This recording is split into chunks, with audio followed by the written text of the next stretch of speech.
Hello, my name is Richard Haight, and today I'd like to address one of the most common issues I find that people suffer from along the spiritual awakening path. And that is that they are waiting for the universe to tell them what to do. And so they feel aimless and pointless and meaningless, and they're aching and seeking some meaning in life. What they're really aching for, what they're really looking for, is a vision. At least that's what they think that they're looking for. But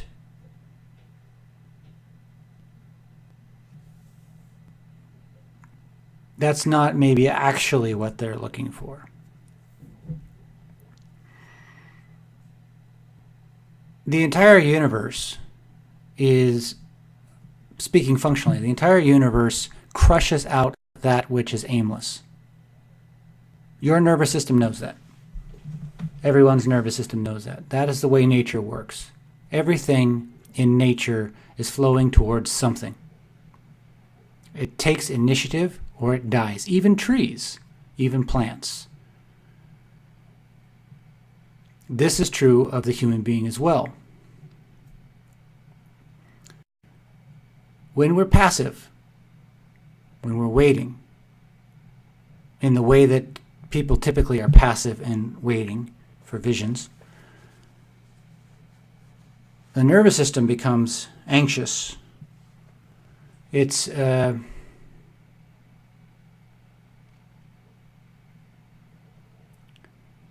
prey mindset.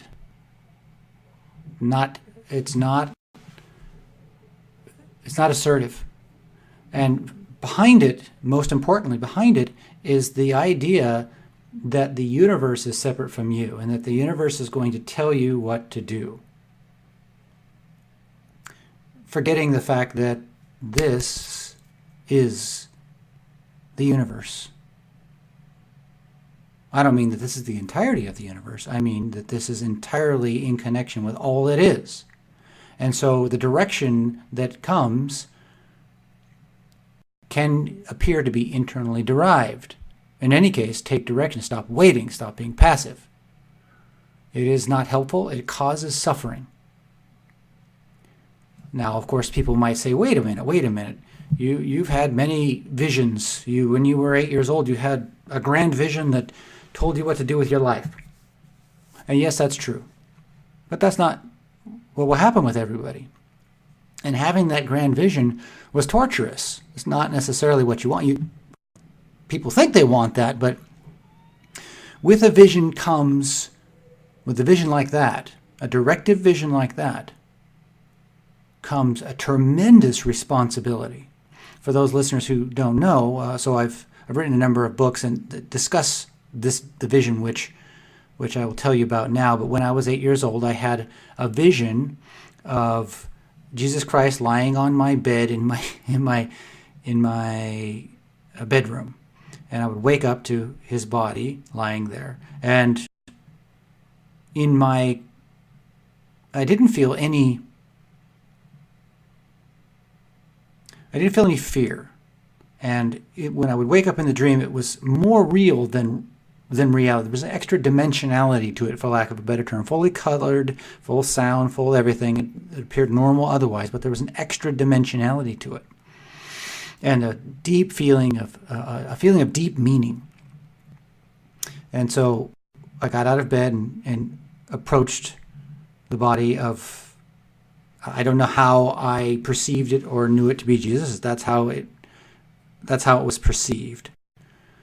And he when I approached him, he looked into my eyes and he said, "Help me."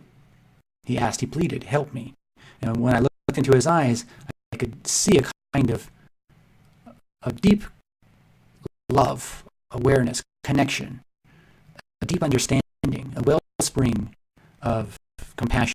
Not the compassion that people normally think of as compassion, but what I call unconditioned compassion. But there was also a kind of sadness. And so, being a child, when he asked me to help him, I assumed he meant he wanted me to help him stand up. So I grabbed onto his arm and and tried to lift him up, but his arm squished in my hands like a water balloon. And if you've ever tried to pick up, a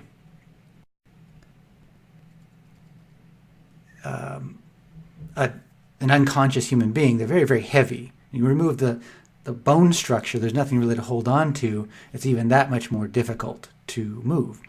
So it was impossible to actually move him because there was no structure from which to reach his center and lift him up through.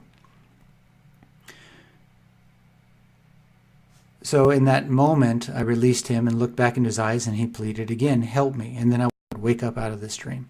And it was a very haunting dream. And I would wake up in tears, not knowing what he wanted, but feeling that it was vitally important that I understood what he wanted. And so this dream would stay with me for, I had it would repeat it. I don't remember the intervals, but many times over a period of months. And then I would just think about this. It would just in the back of my mind, or mostly the forefront of my mind throughout my days in school. I wasn't really studying or paying attention. I was just wondering what Jesus could possibly want. Now, I'm not a religious person per se, so I didn't interpret this in my life in the way that maybe a highly religious Christian would. But in any case, the vision repeated again and again over a period of months. And then at some point, one night, just at the point where he asked for help the second time, where I normally get kicked out, an energy surged through my body within the dream, and it anchored me there. And I was able to ask, "How can I help you?" And then Jesus explained, "Find my bones. My bones symbolize the essence of my teachings, the core of my teachings. Most of what I have taught or intended to pass on to the world has been distorted, and very little of the original message remains. That which remains is so out of context as to be misunderstood. This is a result of the corruption of humanity. People perverting the message for their own selfish gain or to their own misunderstanding." And so he was asking me to dedicate my life to finding his bones, the essence of his teachings, and bringing it to the world. Now, as a child, of course, I had no idea the implications of that mission and what it would bring, the incredible amount of suffering that it would bring, and the incredible responsibility that goes with that. But it felt viscerally right. So I agreed, and I meant it. And so then from that point on, that vision, trying to find the essence of Jesus' teaching, became front and center. Of course, being 8 years old, you think you need to know that now. You need to be embodying whatever that truth is or whatever that message is right now, which of course is beyond the capacity of an 8-year-old child. That's a lot to ask. It's a tremendous responsibility. And ultimately a responsibility and a promise that built into such a high degree of expectation that by the time I was 16, that expectation was a demonic inner critic that brought me to suicide. Because I had nowhere to begin. In the vision, Jesus had specifically stated that I couldn't learn these truths from any person, any man, or any reading. There was no book that had the knowledge that I needed to receive or uncover, or the understanding that needed to be passed on, so that I needed to find this purely through my own search, not relying on others for the information.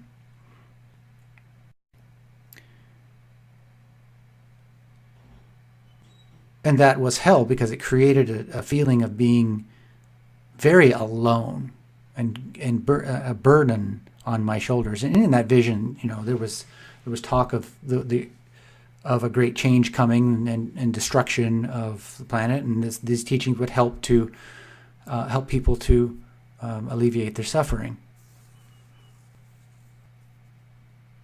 So having a vision vision like that is a tremendous, tremendous responsibility that if one is not capable of following through on, it is soul-wrenching, to say the least. Now, obviously I survived that suicidal tendency. That's a long story. I talk about it in The Unbound Soul, but I don't want to get into that at this moment. But the point is, it's easy to want a vision, and it's easy to wait in hopes of getting a vision. But I suspect for many of us, the wait in hopes of getting a vision is a deferral of responsibility.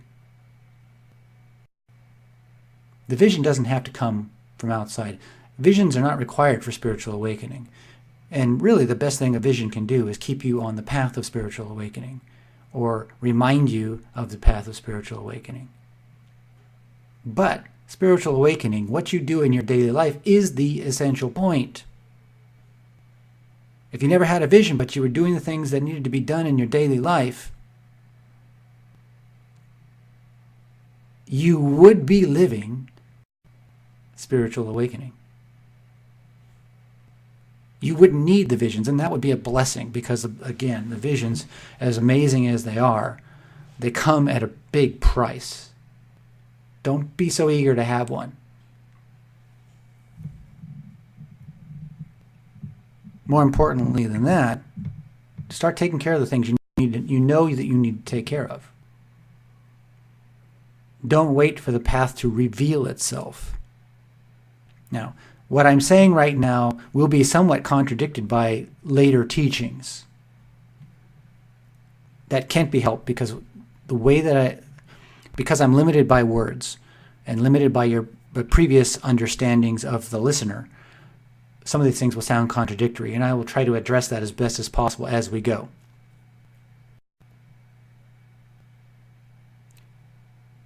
However, if you are not taking care of your responsibilities and doing it with a right attitude, a light heart, and embracing those responsibilities, not as obligations, but opportunities for awakening, opportunities for serving, both within and externally. If you're not doing those things, you're not on the awakening path anyway. You're fooling yourself. It doesn't matter if you're training in meditation. It doesn't matter if you're doing some sort of healing work. It doesn't matter if you've got some psychic ability or you have visions. If you're not actually doing and embodying these things daily in your life through appreciation, then it's not spiritual awakening. That's not the path, even though it seems to be so at the time.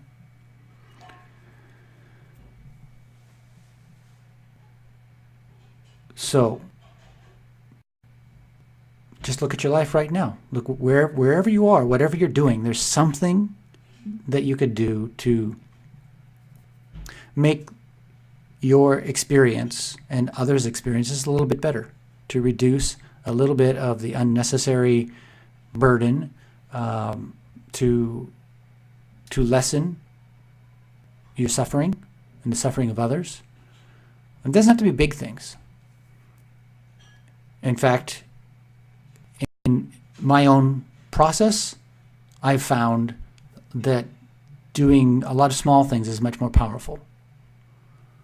It's like training in the martial arts, which is really the background that I came to this awakening path with. If you project to the end and expect to be there tomorrow, you're just going to have frustration. You need to know generally where you're going, but you need to take care of the walking each step right now. And each step is a small step, and a lot of small steps builds momentum. And the process is, it's a kind of winding. The path is sort of winding or moving. You're moving generally towards the awakening process, generally towards ever greater awareness. And path corrections occur as we go, and we gain a little more insight into what is, the totality of what is, as we go. Although we may never be able to mentally grasp it, but we gain a little bit more window of experience into it. And that allows for ever greater course correction. You will not have a perfectly accurate course from step one. That's impossible. A little bit of insight, a little bit of awareness builds with each step, with each mistake. Don't avoid the mistakes. Embrace them. If you look at anybody who's achieved anything of value in this world, whatever achievement that is, anything that's difficult, whatever that achievement is the very pinnacle of a mountain built upon mistakes and failures and course corrections, refinements. So get out there, get your experience, start making motions, making momentum, start exploring, choose an aim, choose a path, start working towards it. Don't wait for the universe to tell you what to do all the time. It's passive. It's terrible for your body. It's a perspective that is mostly useless. Again, there's some kind of exception to this, which I will get into in future videos, but the exception that I'm going to talk about, it only seems passive. It's actually active. It's proactive. It appears passive, but it's actually proactive. From the standard understanding, it would seem passive. It's not. So in any case, whether we're getting visions, whether we are doing this method that I'm going to eventually teach a little bit about, that appears passive but is actually proactive, in either case, they're proactive, and so you need to be proactive. It's better to just be proactive.